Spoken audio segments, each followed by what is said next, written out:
So by now it's not really a secret to anyone who has seen even just one of my videos that I am and have been a huge fan of the Marvel Cinematic Universe pretty much since it all started way back in 2008 with Iron Man. I can even remember when that first film came out. It was right off the back of The Dark Knight and just a year removed from the third and hopefully not final entry in Sam Raimi's Spider-Man series. But I do recall that the news of a new superhero film being made about Iron Man, who was more or less a B-tier Marvel hero at the time, meant that myself and my friends who had been fans of past superhero movies weren't really that excited. Regardless though, I still went to see it in theaters opening weekend. Now, I walked into that theater with little to no expectations and no idea of what I would be walking into. I, being at the age of 11 at the time, was completely blown away by what I had just witnessed. I loved everything about that film.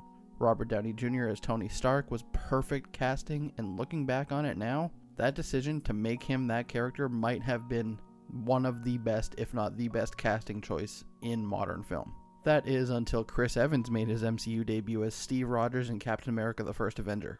By the time The First Avenger came out only 3 years later, I was finally a teenager and was much more present in the online discussion and discourse on the upcoming film.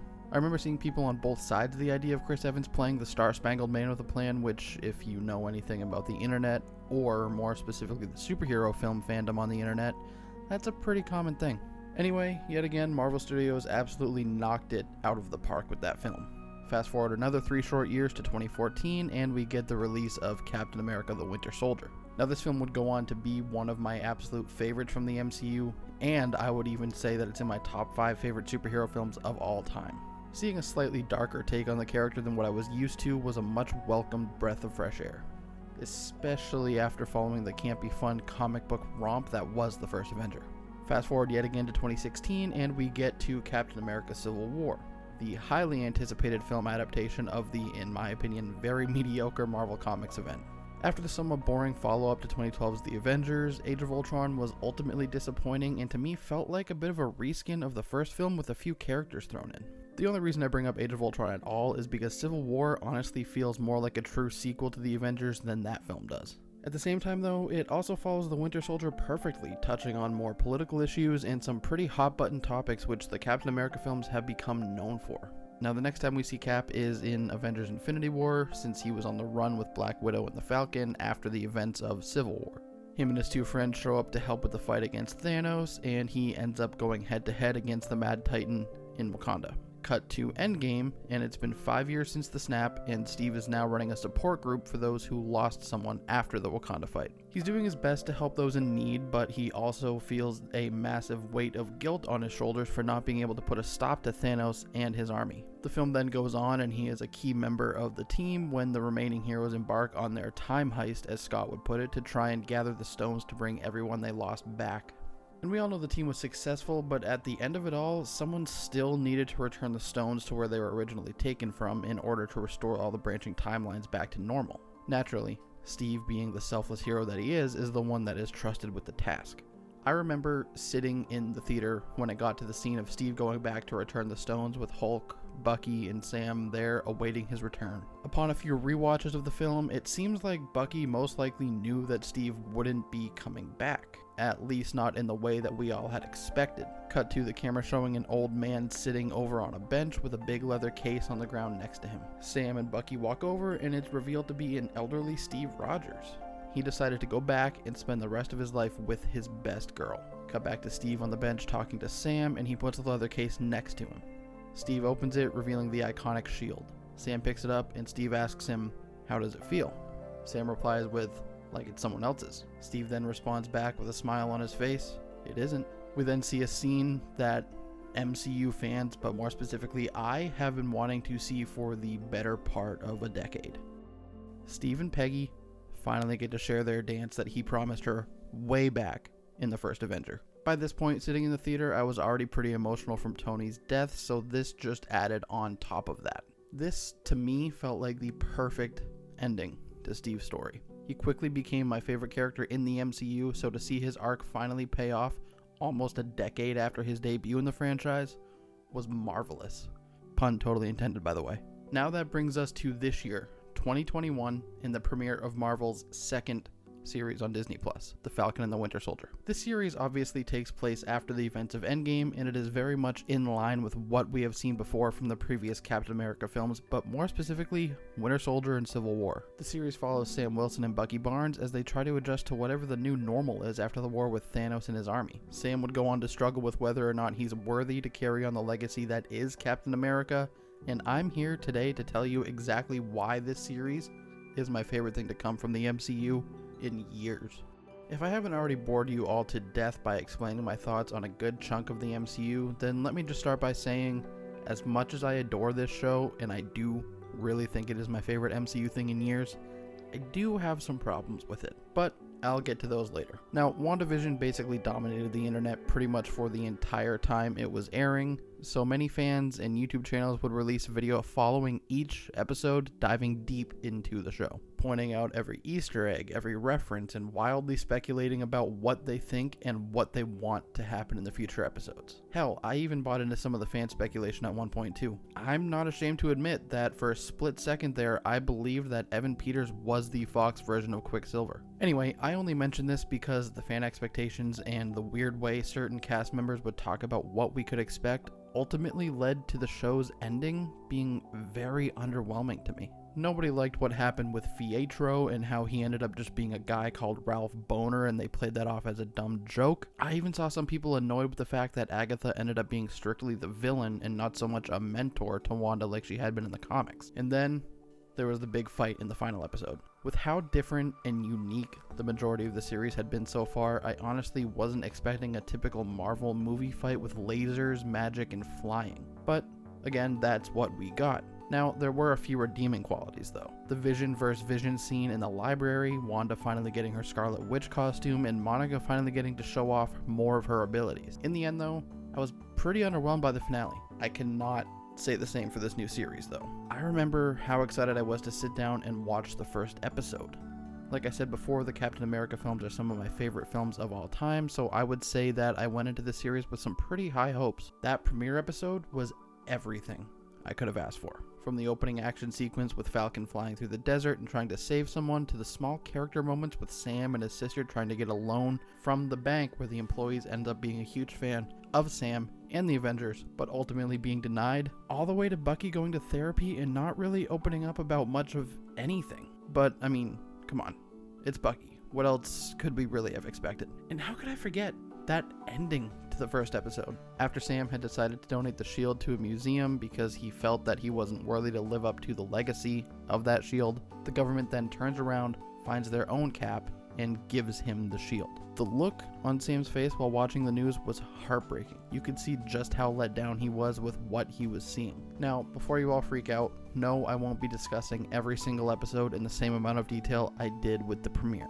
I mainly just want to focus on some of my favorite moments throughout the series. Alright, moving on. I gotta say, I loved seeing Zemo again.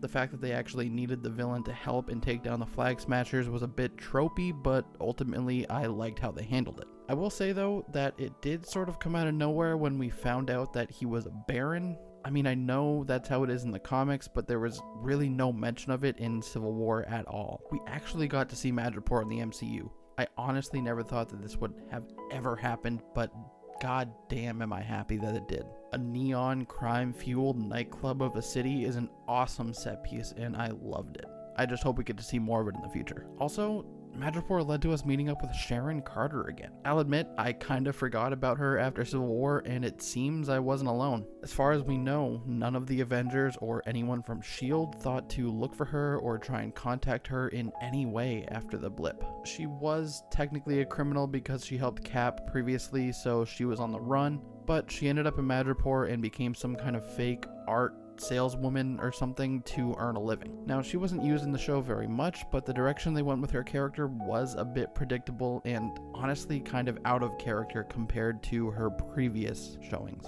And I honestly don't think that anybody was shocked to find out that Sharon is the power broker. That being said though, I'm okay with it. Based on the post-credit scene in the finale, we will definitely be seeing her again, whether she pops up again in Armor Wars or a potential second season of this, or even the upcoming 4th Cap film that is now in the works. I'm looking forward to seeing her again regardless. Now, I want to talk about John Walker. As I said before, he was the government-appointed Captain America. He was a very well-respected soldier who had done so much for his country. And honestly, he was a pretty good pick to take up the mantle. As the series went on though, we saw that he wasn't really the perfect choice. He was much more flawed in comparison to Steve. He seemed to have some issues with anger, he didn't really get along with Sam and Bucky at all in the beginning, and to top it all off, he kind of got his ass kicked. Like, a lot. In his defense though, he didn't have the super soldier abilities yet, but naturally Walker did end up taking the super soldier serum, and I honestly can't say that I blame him. Steve left some pretty big shoes to fill, and I think under that amount of pressure, most of us also would have taken the serum. It really wasn't until the death of his friend and partner Lamar, or Battlestar, that he truly snapped. After seeing his best friend killed right in front of him, he chased one of the Flag Smashers outside of where they had all been fighting, threw the shield at him, knocking him to the ground. With his target down, Walker puts his foot on the man's chest, pinning him down. He then proceeds to raise the shield over his head and bring it down with all his strength, repeatedly. Now we don't see if he's hitting him in the chest or the face or even just straight up decapitating the man, but we do see his arm fall to the side, lifeless. The camera looks to Walker as he looks around at the civilians that were gathered around, pointing their phones and cameras at what he had just done. He then holds his shield by his side, blood dripping down the front, and then the episode just ends. Now that scene is by far the darkest, most gruesome thing we've seen in the MCU so far. Fast forward a little bit, and Walker is being other than honorably discharged and stripped of the title Captain America. Now, real quick, I gotta come clean. I was never the biggest Bucky fan. He was alright in the first Avenger, he wasn't really there for most of it. Of course, it was very different seeing him as the brainwashed Winter Soldier in the second film, and him being part of the motivator behind Steve doing what he did in Civil War was a huge step up for me. That being said though, he actually had some pretty good interactions with Sam and Spider-Man in Civil War, and he even had a bit of a redemption arc there. But this show actually made me a huge fan of the character. We got to see some smaller moments with him going to lunch with his neighbor, going on a date with the bartender, and like I mentioned earlier, going to therapy. It brought us into Bucky's world and the nightmare he lives with every single night. With all those smaller moments in mind though, I do kind of feel like Bucky was sidelined a bit. Now I know, before you say anything, I know this series is about Sam's journey to becoming the next Captain America, but the show is literally called The Falcon and the Winter Soldier, and I just feel like we should have gotten more of Bucky. Now it's time to finally talk about the focus of this series, Sam Wilson. I remember first meeting the character back in Captain America the Winter Soldier. His first interaction with Steve showed off the fantastic chemistry between the two. Later on in the film, he selflessly agrees to help Steve and Natasha, even if it means going undercover and potentially going against the US government. He would go on to be a big help to Cap in Civil War, come back at the perfect time to help against Thanos, and to be the first voice we hear when all the heroes walk through the portals in Endgame. We learned early on in his existence in the MCU just how brave, selfless, and loyal he is. Like I said earlier, this really is his show.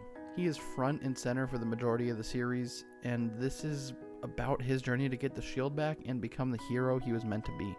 We see him struggle when he meets Isaiah Bradley and learns how the government treated him. Much like in the comics, it turns out that Steve wasn't the only super soldier back in the day. Isaiah also got the super soldier serum and used his powers to go behind enemy lines and save a group of soldiers, much like Steve did. But instead of being rewarded and praised, he was put in jail and eventually experimented on in an attempt to recreate the serum. Now that is something I never thought in a million years that we would see in the MCU. But that being said, this was the perfect time for them to tell a story like this. Seeing Sam struggle with the thought of being the first black Captain America definitely weighed heavily on him, especially after meeting Isaiah. It wasn't until he finally learned what they did to him and just more about his past in general that he finally decided that he didn't just want to be Captain America, but he needed to be Captain America. Fast forward to the finale, and Sam is donning his new red, white, and blue winged suit equipped with the iconic shield, and he is finally Captain America. This final episode gave us some of my favorite moments with Sam.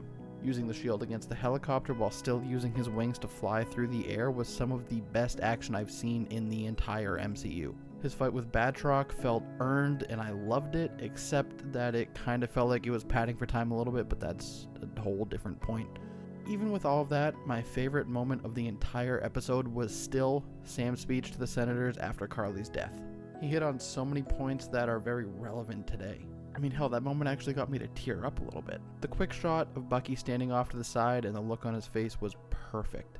I want more moments like this. I love the action and fighting in these shows and films as much as the next person, but it's these smaller character moments that give them heart and end up meaning much more to me. And that's exactly why the first two Cap films and Guardians 1 are some of my absolute favorites. The episode then goes on to end by showing us Walker finally don his black suit and become the US agent that we all hoped we would see. Sharon finally got her pardon and is back in the States, but she's still the power broker and will no doubt be back as a villain in the future. But seeing Sam back home with his family and friends and Bucky playing with Sam's nephews was exactly how I wanted this to end, and I didn't even know it at the time. Both of these characters had come such a long way since their intros into the MCU. It's just nice to finally see these two get the spotlight they truly deserved. This series was such a step up from WandaVision and the most recent MCU films for me, and I'm just glad that it finally exists. Just a few hours after the finale was released, we got the news that a fourth Captain America film is in the works with, of course, Sam Wilson. And I'm beyond excited to see where they take the character next, and I'm super curious to see what happens with Bucky. I feel like this series could have been a nice way to end his arc, but I would also like to see them explore the White Wolf and Wakanda storyline. Who knows what will happen in the future with him? Hell, I never thought we would see Isaiah Bradley in the MCU, so I guess anything's possible at this point. Anyway, The Falcon and the Winter Soldier is by far my favorite thing to come out of the Marvel Cinematic Universe, probably since Guardians of the Galaxy, and as I just said, I'm beyond excited to see where they take this character next. I just wanted to take a minute to thank you all for watching this video. This took a lot longer than I expected to edit. The writing actually didn't take very long because I sort of just went and did it. But as you can tell, Captain America fan, superhero fan in general. I got this new little sign in the background here. Looks pretty cool. I need to figure out a better solution for filming like this, but hopefully this sounds alright. It should have. I'll know in the edit. Anyway, I just want to thank you all for watching. I appreciate the support on the Snyder Cut video. Hopefully you guys will enjoy this one. This one was a lot of fun to make. And I know I said I was going to start streaming once a week, but I haven't yet. I do want to, and I will. But look out for another video, most likely on Loki or Black Widow, whichever one comes out first. There are a couple other videos I want to make on non-superhero stuff, but superhero stuff is just so hot right now, and it's what gets a lot of views, and you kind of need that to grow. So bear with me. Anyway, again, thank you all for watching. See you guys in the next one.